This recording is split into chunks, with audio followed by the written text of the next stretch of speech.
بسم اللہ الرحمن الرحیم والصلاة والسلام علی رسولہ الکریم وعلی آلہ وصحبہ اجمعین۔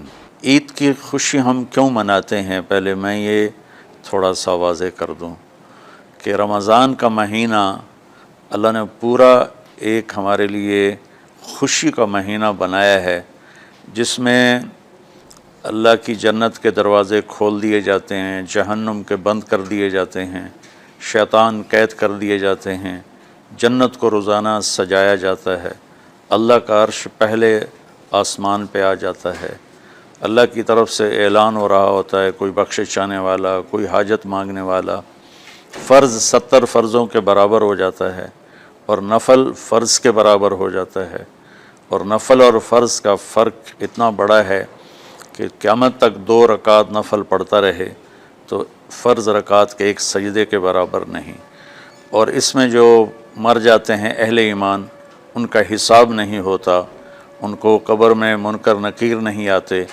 اللہ تعالیٰ ان کو معاف فرما دیتا ہے۔ اس طرح 29 دن رات یہ سلسلہ چلتا ہے، اور آخری رات پھر اللہ تعالیٰ اعلان فرماتے ہیں کہ میرے بندوں نے رات کو قیام کیا، یعنی تراویح کی نماز پڑھی، دن میں روزہ رکھا، تو میں نے اس پر ان سب کی بخشش فرما دی۔ تو اس خوشی میں پھر ہم سب مل کر اللہ کی بارگاہ میں شکرانے کے مل کر 2 نفل ادا کرتے ہیں اور اللہ کا شکر ادا کرتے ہیں کہ یا اللہ تیرا شکر ہے، تو نے ہمارے گناہوں کو معاف فرمایا، جہنم کو ہم پہ حرام کیا، جنت کو ہم پہ واجب کیا۔ اصل تو عید کی خوشی کی یہ وجہ ہے۔ باقی جو اداسیاں ہیں، ڈپریشنیں ہیں، اس کی وجہ آپس کی محبتوں کا کم ہو جانا ہے، اور دنیا کی ایسی دوڑ جس نے اپنے آپ کو بھی بھلا دیا ہے، اور آپس کی نفرتیں ہیں اور آپس کے بغض حسد ہیں، ان منفی جذبوں نے ہماری خوشیوں کو دھندلا دیا ہے، ورنہ رمضان کا ہر لمحہ خوشی کے لیے ہے اور عید اس کی پیک ہے، اور پوری زندگی اللہ راضی ہو رہا ہو تو خوشی ہی خوشی ہے۔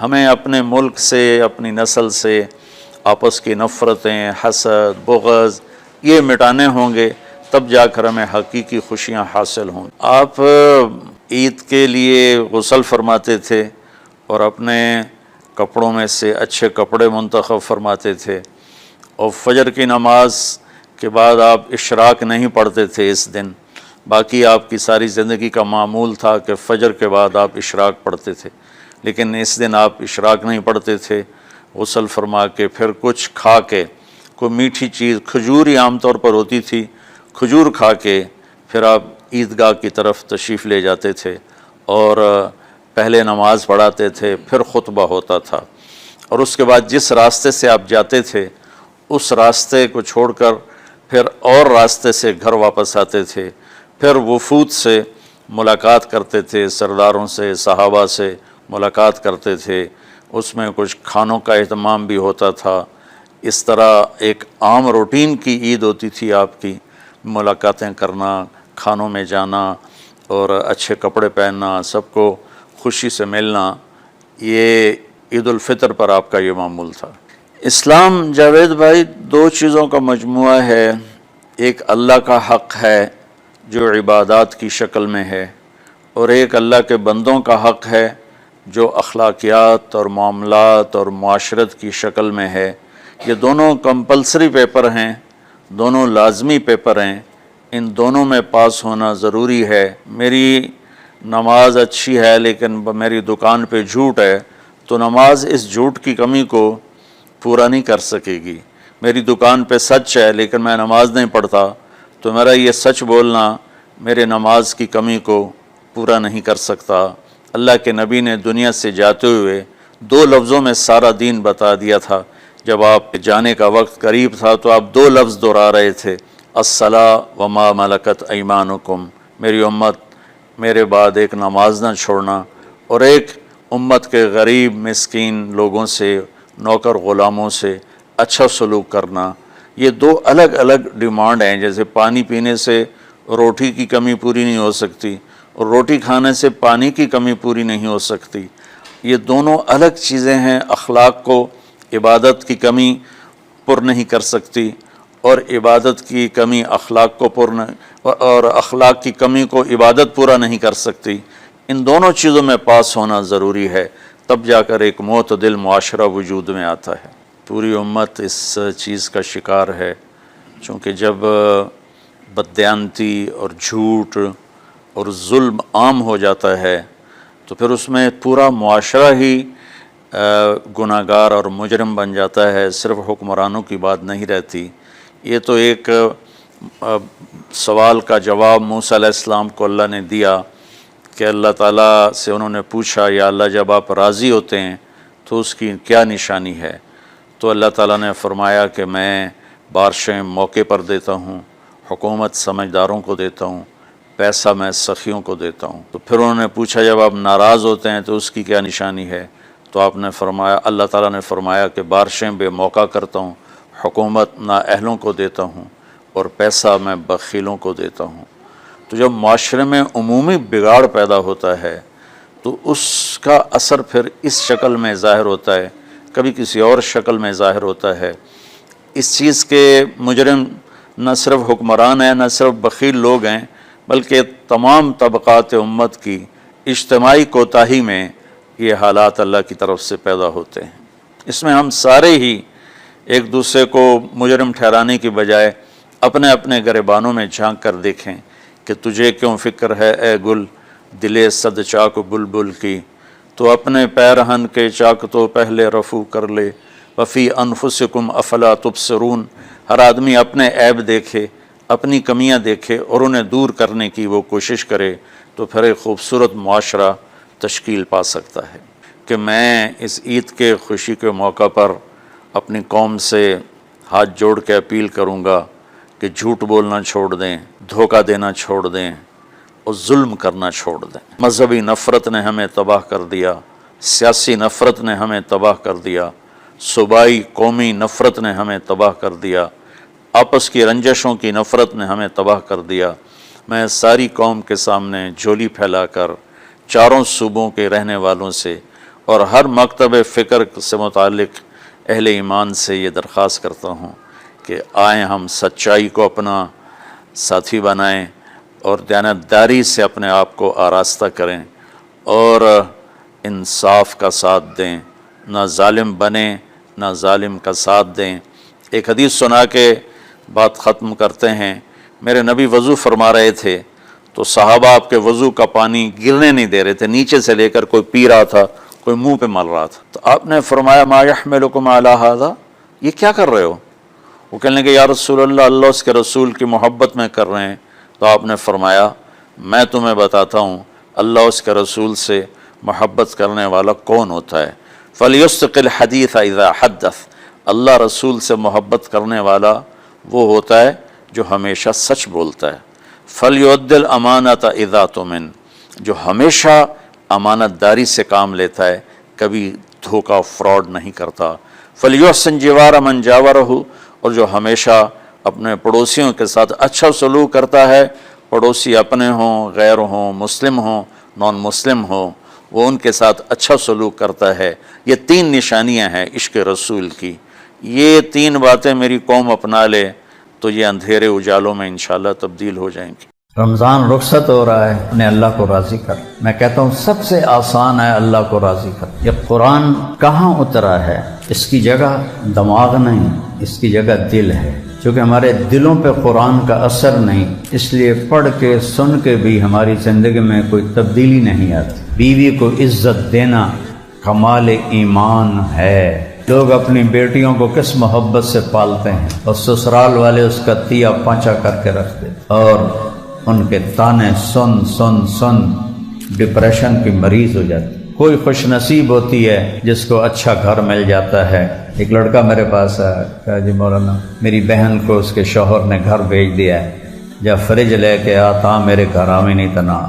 ایسے درندے بیٹھے ہیں، لسٹیں بھیجتے ہیں بچی والوں کو، اے دیو اے دیو اے دیو اے دیو۔ ایسے گھر میں کبھی بیٹی نہ دینا۔ پھر دوسرا ظلم ماں باپ کرتے ہیں، خامد بدتمیز ہے، نہیں ٹھیک ہوگا طلاق لے لو۔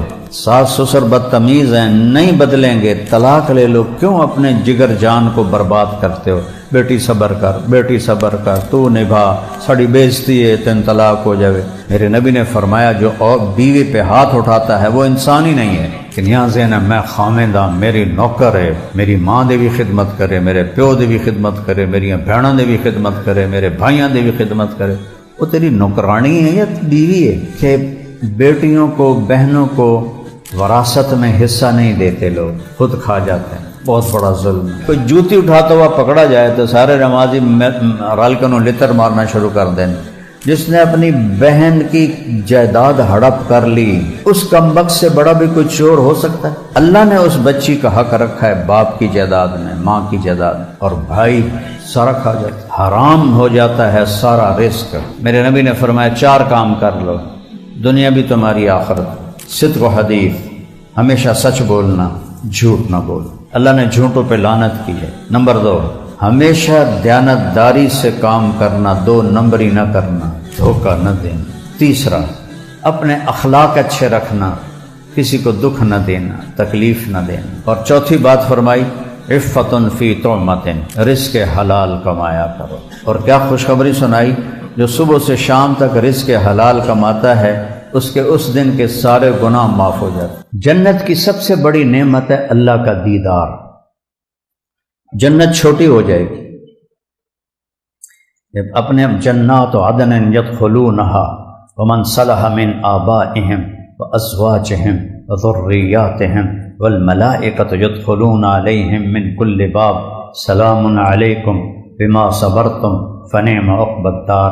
یہ میں نے کسی اور جگہ سے پڑھی آیت کہ اللہ ان کو، نیک لوگوں کو جنت میں داخل کرے گا، ساتھ ماں باپ، ساتھ بیوی، ساتھ بچے، ساتھ اگلی نسل بھی، اور سب کو ٹھکانوں پہ بٹھا کر فرشتوں سے کہے گا جاؤ انہیں سلام کرو۔ تو چاروں طرف سے فرشتے آئیں گے، سلام علیکم، سلام علیکم، سلام علیکم۔ وہ کہیں گے یار تو اسی فرشتے ہو کہ سانو کیوں سلام کر رہے ہو؟ وہ کہیں گے بما صبرتم، جو فیصلہ بعد میں صبر کیا تھا نا، آج اس کے بدلے میں آپ کے رب نے کہا ہے کہ ہم آپ کو سلام کریں۔ تو وہ لاکھوں کروڑوں فرشتے سلام کریں گے۔ اے نہیں آج گارڈ آف آنر ہو رہے تھے، کل فائدے پھندے تے چڑھے ہوئے، یہ سلام نہیں، صحیح سلام۔ تو وہ اتنے خوش ہوں گے، فرشتے سلام کرنے، فرشتے سلام کر، ایک دم میرے رب کے عرش کے پردے اٹھیں گے اور اللہ اپنا دیدار کرا کے سامنے آئے گا، وہ کہے گا سلام قولا من رب الرحیم، میرے بندو تمہارا اب رب بھی تمہیں سلام پیش کرتا ہے۔ تو 30ویں پارے میں نا ایک جگہ اللہ نے بڑا خوبصورت بیان کیا ہے جنت کی نعمتوں کا، ان للمتقین مفازا، بہت بڑی کامیابی ہے تقوی والوں کی، حدائق و اعنابا، عالی شان باغات ہیں، انگوروں کے گچھے ہیں، وقواعب اترابا، ایسی تعریف حور کی پورے قرآن میں نہیں ہے جو یہاں تعریف کی ہے، اور پھر وہ نعمت بیان کی ہے جو پورے قرآن میں نہیں۔ جنت کی سب سے بڑی نعمت ہے اللہ کا دیدار، اللہ سے گفتگو۔ اللہ تعالیٰ میدان مزید میں سارے جنتیوں کو اکٹھا کرے گا اور وہاں پر مجلس لگائے گا۔ ایمان والے مرد اور عورتیں تو یہاں ہوں گے، حوریں محلوں میں ہوں گی، وہ یہاں نہیں ہوں گے، وہ اپنے محلوں میں اللہ کو دیکھیں گے۔ ابھی تک کسی نے اللہ کو نہیں دیکھا سوائے ہمارے نبی کے، تو اللہ فرمائیں گے میرے مہمان آئے ہیں، میرا وفد آیا ہے، کھانا کھلاؤ۔ جب وہ کھانا کھائیں گے تو کہیں گے جنت کا کھانا تو کچھ بھی نہیں ہے، جنت کا کھانا۔ پھر اللہ کہے گا انہوں نے کھانا کھا لیا ہے، پانی پلاؤ۔ وہ ایسے ڈرنک ہوں گے مشروب کے سلسبیل کا چشمہ بھی انہیں حقیر لگے گا۔ پھر اللہ کہے گا پھل کھلاؤ، وہ پھل ایسے لذیذ ہوں گے کہ جنت کے پھلوں کو کہیں گے یارو تو کچھ بھی نہیں۔ پھر اللہ کہے گا اب میرے دیدار کے لیے آئے، انہیں جوڑے پہناؤ، جوڑے۔ اب جوڑا پہننے کے لیے بھائی کہتے لوگ کئی جوڑا تبدیل کرنا ہے نا، دنیا میں ہم کیا کرتے ہیں، ڈریسنگ روم میں جا کے کپڑے بدلتے ہیں، باہر سین میں تو نہیں کھڑے ہو کے کپڑے بدلتے، تو اب یہ اتنا بڑا لاکھوں کروڑوں اربوں کا مجمع ہے، مرد عورت، اللہ کہے گا کپڑے پہناؤ، تو کیا خیال ہے آپ کا کہ اگلے اتاریں گے اور دوئے پہنائیں گے؟ نہیں، ایک امر ہوگا اور اگلے کپڑے غائب ہو جائیں گے اور نئے کپڑے جسم پہ آ جائیں۔ سبحان اللہ۔ اور وہ کپڑے کدھر گئے؟ واشنگ مشین کوئی نہیں، غسل خانہ کوئی نہیں، صابن کوئی نہیں، تولیہ کوئی نہیں، صرف کوئی نہیں، تو وہ کپڑے کدھر گئے؟ وہ اللہ کے علم غیب میں غائب ہو گئے اور نئے کپڑے جسم پہ آ گئے۔ پھر اللہ فرمائے گا خوشبو لگاؤ، تو ایک ہوا چلے گی، اس کا نام ہے مسیرہ۔ میرے نبی نے فرمایا وہ ہوا تمہیں اتنے سلیقے سے خوشبو لگائے گی کہ تمہاری بیوی بھی ایسے نہیں لگا سکتی۔ تو جب یہ سب کچھ مکمل ہو جائے گا تو اللہ فرمائیں گے میرے مہمانوں نے کھا بھی لیا، پی بھی لیا، پھل بھی کھا لیے، کپڑے بھی پہن لیے، خوشبو بھی لگا لی، ہاں میرے بندو کوئی وعدہ باقی ہے جو پورا نہیں ہوا؟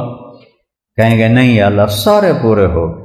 ان کو بھلا دے گا کہ ابھی تو دیدار ہونا ہے، تو کہیں گے یا اللہ سارے پورے ہو گئے۔ اللہ کہیں گے نہیں ایک وعدہ باقی ہے۔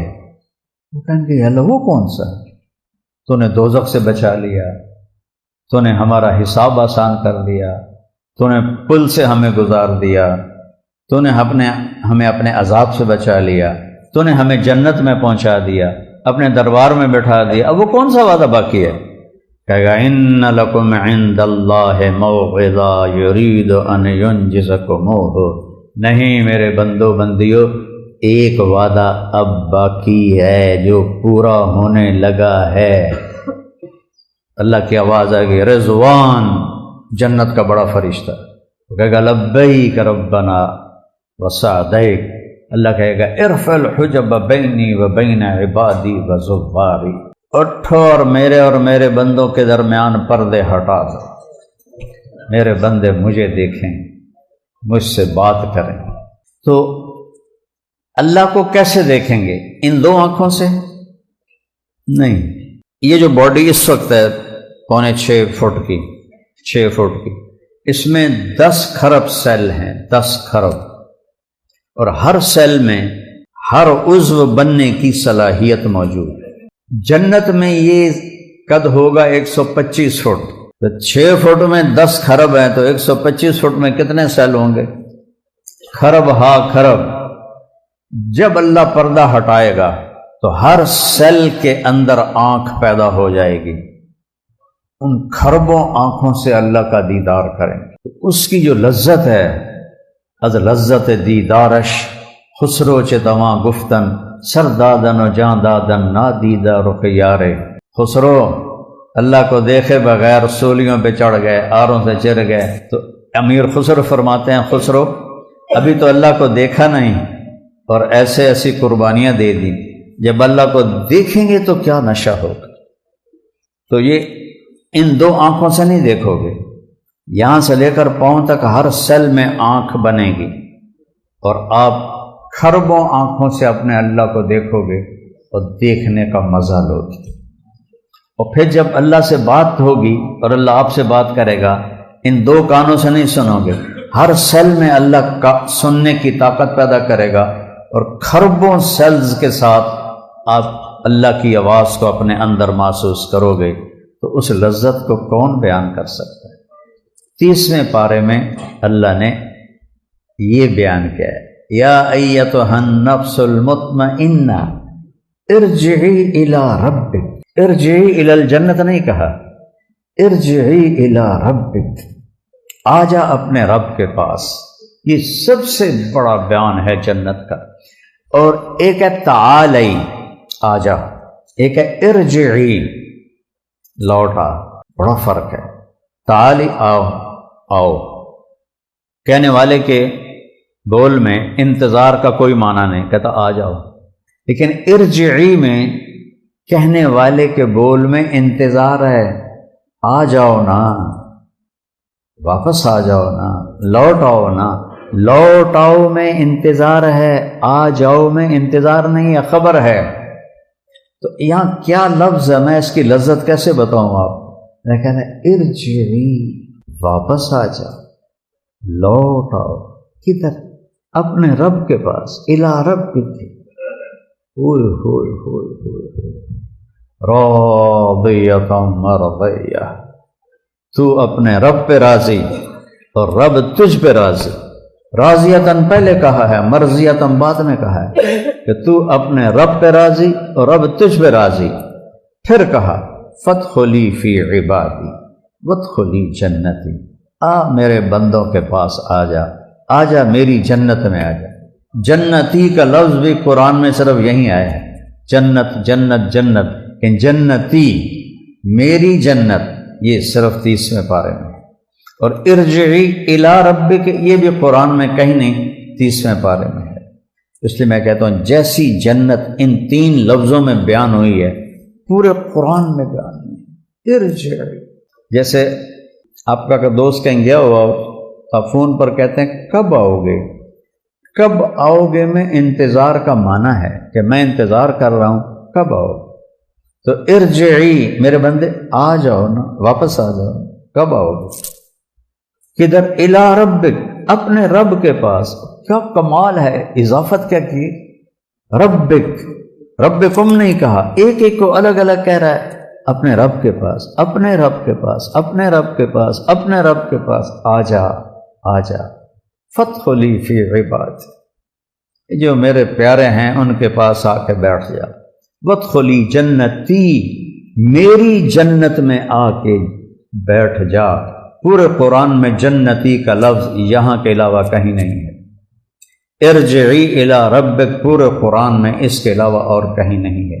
اس لیے میں کہتا ہوں جیسی جنت یہاں بیان ہوئی ہے کہیں نہیں ہے۔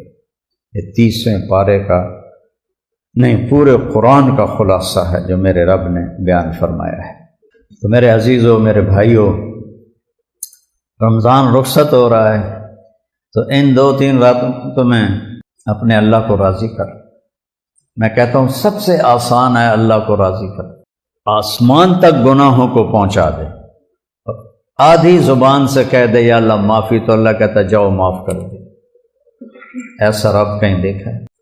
تو بھائیوں، ان بچوں سے بھی کہتا ہوں، اپنے آپ کو بھی کہتا ہوں، سارے دوستوں سے کہتا ہوں، اپنے اللہ سے صلح کر لیں، اپنے اللہ کو منا لیں کہ زندگی کے معراج ہی یہ ہے کہ اللہ راضی ہو جائے۔ اور جب ہم دنیا سے جا رہے ہوں تو اللہ یہ کہہ رہا ہو ارجعی الی ربک راضیۃ مرضیہ فادخلی فی عبادی وادخلی جنت۔ اور کوئی مشکل نہیں ہے، آپ اندازہ لگاؤ چھوٹی سی زندگی کے لیے کتنا تھکتے ہیں ہم لوگ، چند سالوں کی ضرورت کے لیے کتنے پاپڑ بیلتے ہیں، اور جنت جیسی دولت، اللہ کی رضا جیسی دولت۔ یہ دیکھو میں تمہیں مثال دیتا ہوں، اس کو دیکھنا، قطرہ گر گیا ہے، اب پانی کی تری لگی ہوئی ہے، ٹھیک ہے، آپ محسوس کر رہے ہیں، نظر نہیں آ رہی ہوگی، قریب والے دیکھ رہے ہیں۔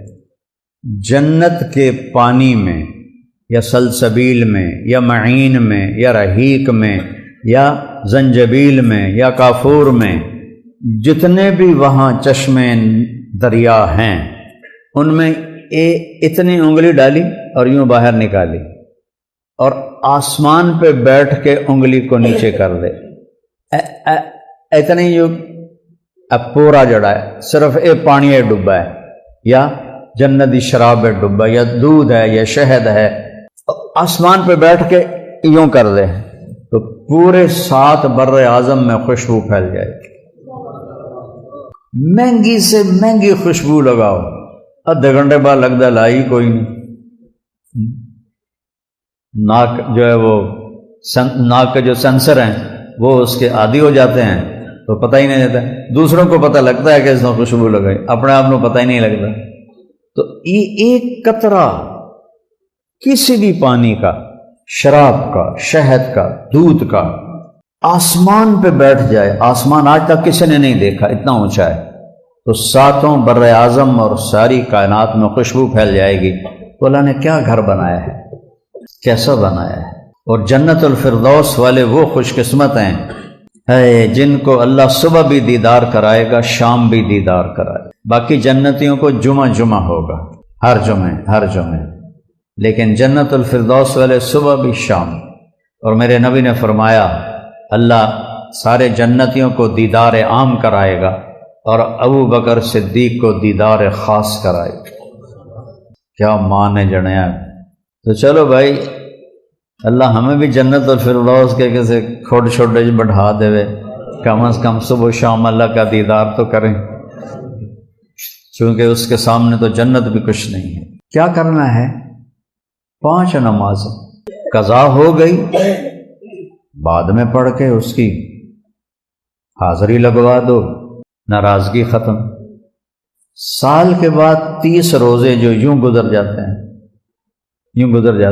سال کے روزے 30، زکوٰۃ 2.5%، بنی اسرائیل کی زکوٰۃ 10% تھی، 100 میں 10 روپے، ہماری 100 میں 2.5 روپے۔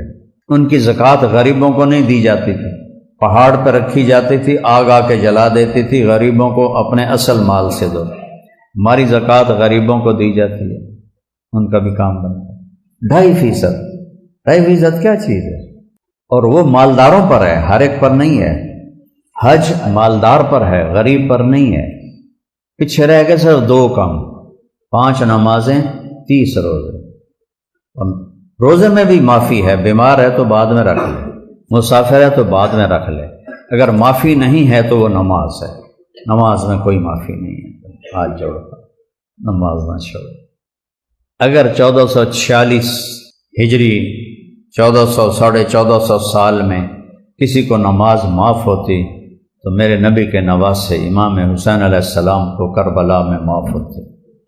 میں قربان جاؤں اہل بیت پر کہ اتنی خوفناک حالت، ایسی کیفیت کے لحاظ سے ایسی جنگ کبھی نہ ہوئی نہ ہو جس میں 17 آل رسول ذبح ہوں۔ 17 آل رسول، کیا بدبخت لوگ تھے جنہوں نے نبی کی نسل کو ذبح کر دی، اور پھر کم بختوں پہ جہاں ان کی ہڈیاں ہیں وہاں بھی اللہ ان پر آگ جلا کے رکھے کہ نامرادوں نے گردنیں کاٹ دی، نیزوں پہ چڑھا دی، کوفے لے جا رہے ہیں، پھر شام لے جا رہے ہیں، وہ بغیر تو عزت سے دفن تو کر دیتے۔ یزید نے نہیں کہا تھا کہ قتل کرنا، لیکن اس نے ان 3000 کا سر کیوں نہیں لایا؟ ابن زیاد کی کیا حیثیت تھی یزید کے سامنے؟ اس کی گردن اڑا دیتا، اس کے لشکریوں کی گردن اڑا دیتا۔ اس بدبخت نے ایسا کوئی قدم نہیں اٹھایا، اس لیے وہ مجرم ہے کربلا، اور اس کے سامنے میرے نبی کی اولاد کے سر گئے اور اس کو غصہ نہیں آیا، اور اس نے ان کو بلا کے ڈانٹا تک نہیں کہ یہ تم نے کیا کیا ہے میرے سامنے، نبی کی بیٹیاں کھڑی کر دی۔ ایسی خوفناک حالت میں امام حسین نے نماز نہیں چھوڑی، تو انہوں معافی مل سکتی؟ دسو، نماز نہ چھوڑی۔ اس کے بعد ایک حدیث سناتا ہوں، دنیا و آخرت بن جائے گی۔ میرے نبی نے فرمایا 4 کام کر لو، دنیا بھی تمہاری آخرت۔ صدق و حدیث، ہمیشہ سچ بولنا، جھوٹ نہ بولنا۔ اللہ نے جھوٹوں پہ لعنت کی ہے، فنجعل لعنت اللہ علی الکاذبین، ظالموں پہ لعنت کی ہے، کافروں پہ لعنت کی ہے۔ اذن مؤذن لعنت اللہ علی الظالمین، لعنت اللہ علی الکافرین، کافروں پر، ظالموں پر، جھوٹوں پر اللہ نے لعنت کی ہے۔ تو میرے نبی نے فرمایا سچ بولنا، جھوٹ نہ بولنا۔ نمبر 2، ہمیشہ دیانتداری سے کام کرنا، 2 نمبری نہ کرنا، دھوکہ نہ دینا، 2 نمبری نہ کرنا۔ 2، تیسرا، اپنے اخلاق اچھے رکھنا، کسی کو دکھ نہ دینا، تکلیف نہ دینا، خاص طور پہ والدین، خاص طور پہ بیوی کو عزت دینا کمال ایمان ہے۔ میرے نبی نے فرمایا قیامت کے دن سب سے قریب میرے وہ ہوگا جس کے اخلاق اچھے ہوں گے اور جس کا اپنی بیوی کے ساتھ انتہائی خوبصورت سلوک ہوگا، وہ سب سے زیادہ میرے قریب ہوگا۔ اور بیوی کو ہی سب سے زیادہ ذلیل کیا جاتا ہے۔ ہمارا جو سسرالی معاشرہ ہے وہ ہندی ہے، اسلامی نہیں ہے، ہندی معاشرہ ہے۔ ہمارے ہاں اسلام آیا تصوف کے راستے، تصوف میں صرف عبادات پہ زور تھا، معاشرت پہ کوئی نہیں تھا۔ پھر علماء زیادہ یہاں فلسفی تھے، فقہ زیادہ تھا، سیرت کوئی نہیں تھی۔ تو نبی والی زندگی گھروں میں نہیں آئی، گھروں میں اب بھی ہندی زندگی ہے، ہندی معاشرت ہے۔ اس لیے لوگ اپنی بیٹیوں کو کس محبت سے پالتے ہیں، اور سسرال والے اس کا تیا پانچا کر کے رکھ دیتے۔ کوئی خوش نصیب ہوتی ہے جس کو اچھا گھر مل جاتا ہے کہ خامند بھی محبت کرتا ہے، ساس بھی، سسر بھی محبت کرتے ہیں، ورنہ وہ ان کے تیروں کا شکار رہتی ہے اور ان کے تانے سن سن سن ڈپریشن کی مریض ہو جاتی۔ کہیں اس کا الٹ بھی ہوتا ہے کہ لڑکی اتنی بدتمیز ہوتی ہے کہ گھر کو جلا دیتی ہے۔ یہ کیس ہیں لیکن تھوڑے ہیں، زیادہ کیس ہیں کہ سسرالی معاشرہ بہت ظالم، بہت ظالم، آنے والی کی عزت کوئی نہیں۔ جو بیٹی دے دے یار، پیچھے کچھ رہ گئے۔ ایک لڑکا میرے پاس آیا، کہا جی مولانا میری بہن کو اس کے شوہر نے گھر بھیج دیا ہے، جب فریج لے کے آ تھا میرے گھر آویں نہیں تنا۔ میں کہا پتر میں تمہیں لے دینا فریج، پر میرا دل لے آئے کہ وہ فریج میں اس نامراد دے سر چ مارا کہ انہوں پتہ لگ گئے کہ کسی دی بیٹی دی کی قدر ہوندی۔ ایسے درندے بیٹھے ہیں، لسٹیں بھیجتے ہیں بچی والوں کو، اے دیو اے دیو اے دیو اے دیو۔ ایسے گھر میں کبھی بیٹی نہ دینا۔ پھر دوسرا ظلم ماں باپ کرتے ہیں، خامد بدتمیز ہے، نہیں ٹھیک ہوگا طلاق لے لو، ساس سسر بدتمیز ہیں، نہیں بدلیں گے طلاق لے لو۔ کیوں اپنے جگر جان کو برباد کرتے ہو؟ بیٹی صبر کر، بیٹی صبر کر، تو نبھا، ساڑی بےزتی ہے، تین طلاق ہو جاوے۔ او اللہ کے بندو، جس کو تم نے جنا ہے وہ ذبح ہو رہی ہے، تم اپنی ناک بنا رہے ہو کہ ساڑی بےزتی ہے، 1000 دفعہ بےزتی ہو۔ اپنی بچی کو بچاؤ، اپنی بہن کو بچاؤ، اپنی بیٹی کو بچاؤ۔ میرے نبی نے فرمایا جو اور بیوی پہ ہاتھ اٹھاتا ہے وہ انسان ہی نہیں ہے۔ تو بیویوں سے اچھا سلوک کرو، بیویوں سے کہتا ہوں خامدوں سے اچھا سلوک کرو دونوں۔ میرے نبی نے کہا سب سے بہترین وہ ہے جو بیوی سے اچھا سلوک کرے، اور فرمایا سب سے بہترین عورت وہ ہے جو خامد سے اچھا سلوک کرے، دونوں کو برابر کیا۔